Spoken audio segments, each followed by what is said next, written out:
喂，大家好，今日就5月11號啦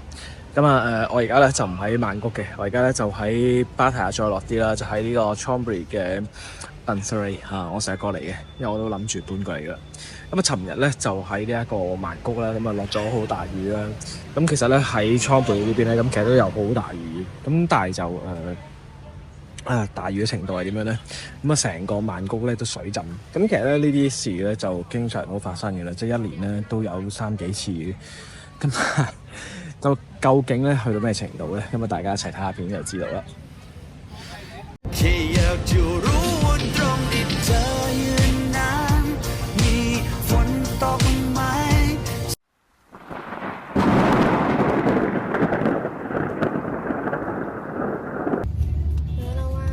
รถเรียบร้อยไฟดับเรียบร้อยฟ้าด้วยอุ้ยเธอไฟแลบตรงนั้น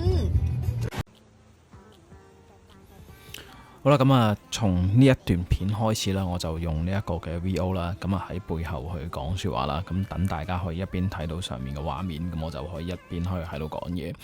係啦，泰國呢就有水浸啦嚇，咁當然我指嘅係曼谷啦，咁就唔係講緊係話清邁或者係其他北部呢啲地方，因為喺北部嗰邊呢，其實都會成日係水浸嘅，咁但係即係我諗比較多啲嘅朋友去曼谷旅遊或者真係喺度住啦。真係都，如果喺度長時間嘅話呢，其實都真係會經常遇到呢啲狀況，因為可能一年嚟講呢，都僅有幾次呢係會係個水浸係非常之犀利。最大嘅問題就係咩呢？最大嘅問題大家都睇到個畫面啦。其實即係如果你話本身係自己有揸開車，即係自己係有買車添嘅，咁即係好似我第一年呢，其實我係買咗電單車啦，唔夠1個月呢，跟住就遇到一個係超大嘅雨水啦嚇，咁嗰陣時係10幾20年都係未試過嘅嚴重嘅落雨嘅情況嘅。咁嗰陣時嘅情況就係其實我買咗翻嚟1個月，跟住就已經係浸壞咗啦。好彩其實就唔係話整到貴啦，因為一架電單車嗰陣時其實都係2萬幾蚊港幣，咁我整都係整咗1000零2000蚊嘅，咁所以其實都仲可以接受嘅。但係即係可能大家都唔係好清楚即係曼谷嗰個嘅水浸嘅情況。因為曼谷佢去到雨季啦，咁其實佢嗰個雨季落個降雨量呢，就真係超勁，即係佢勁得嚟呢，佢唔係落足一整日嗰啲雨嘅，咁通常都係可能係落2、3個鐘，跟住之後呢就停咗噶啦嚇。咁但係好大嘅問題就係喺曼谷嘅情況就係佢去水呢，就唔係話真係去得好快，即係譬如可能我哋喺一啲比較好啲嘅城市，咁我先講翻係香港啦。我所講嘅好係佢嘅基建係比較好啲，香港就比較少啲會有一個大水浸嘅情況。咁但係喺泰國嚟講呢，佢真係非常之厲害。如果個情況就係其實你係着鞋着長褲出街嚇，咁就瀨嘢噶啦。咁但係如果你話你本身自己係有所準備，你睇咗啲天氣預報嘅話呢，有陣時你着拖鞋出街呢，咁反而係仲更加好。即係想當初呢，啱啱就搬咗過嚟去 Bangkok 嗰度住嘅時候呢，咁其實就冇諗過係有得咁嚴重嘅情況，因為嗰陣時都會約啲朋友去食飯啦。咁有陣時可能都係已經約咗一個時間，咁都係想話大家可以去準時去赴會啦。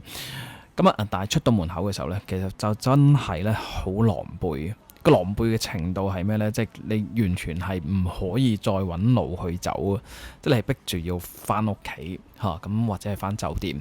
咁直至到等啲雨去完結咗先。咁但係都係個問題就係其實因為當一場好大嘅雨落咗之後，咁啲水呢就唔退啦，咁個交通呢，其實就已經係癱瘓咗噶啦。即係我唔知道係有幾多朋友喺將來或者係移居咗喺泰國喺 Bangkok 啦。咁呢個就真係非常之大嘅問題。即係我唔知道大家本來係身處於喺邊個城市，咁但係如果喺香港嘅話，咁即使係大雨，我諗除咗黑雨之外，我諗even係香港嘅黑雨嘅情況都好啦，咁其實都係留喺一啲安全嘅地方，甚至乎其實都仲有交通工具嘅。咁但係基本上其實如果你話你喺 Bangkok 嘅話，咁個交通嘅癱瘓嘅程度係非常之厲害嘅，即係你話你可唔可以順利去到 BTS 嘅車站啦？咁而可以落咗站之後，亦都可以安然無恙地去翻你自己嘅居所呢？呢個就真係要等大家分享嘅經驗。咁但係實際上就真係都幾難，即係尤其香港人比較愛乾淨啲啦。咁所以就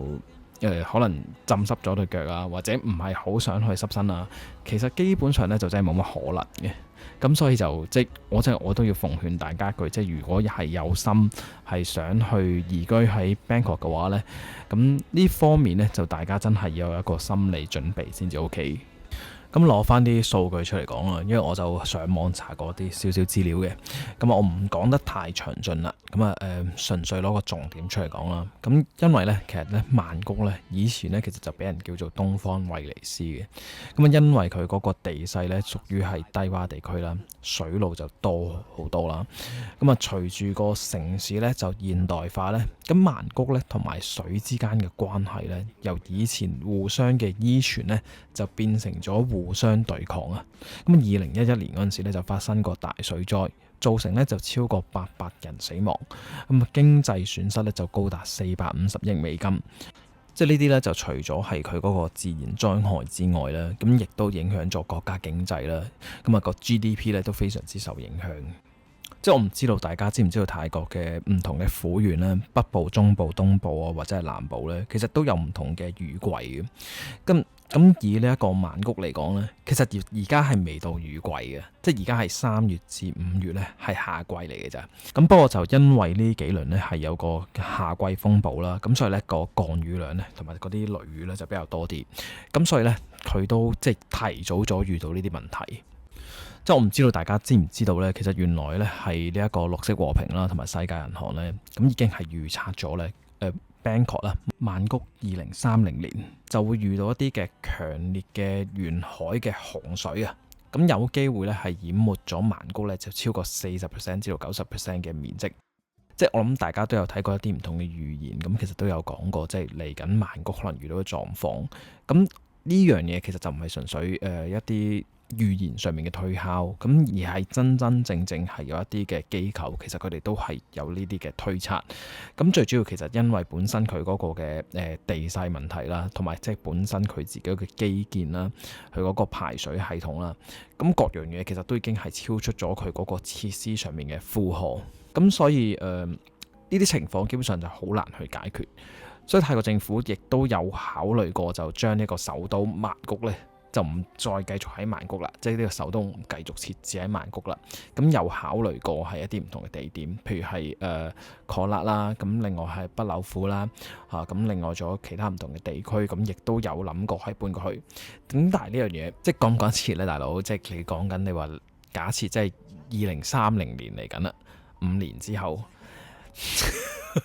即係你再加上係泰國人佢哋做事不嬲都係慢少少啦嚇，咁呢個我覺得就即係叫做係攞出嚟去同公眾去講話，喂，我哋有準備過㗎嚇，咁不過就未做得好㗎咋。咁但係即係公眾接唔接受，又或者即係外界點樣去睇呢一回事，咁就要去自己去諗下咯。即係曼谷嚟講，喺東南亞嘅地區嚟講呢，絕對係一個數一數二嘅城市嚟嘅。咁無論係佢喺嗰個生活方面啦，佢嗰個質素方面啦，你話去食好多嘢啊，去玩好多嘢啊，佢嗰個多元文化上面啊，全部都係好優質、好高級嘅。咁但係個問題就係，其實佢喺嗰個生活嘅機能方面呢，亦都唔係話完全可以滿足晒好多唔同嘅層面。咁譬如佢嗰個空氣嘅污染，咁其實都好難解決啦。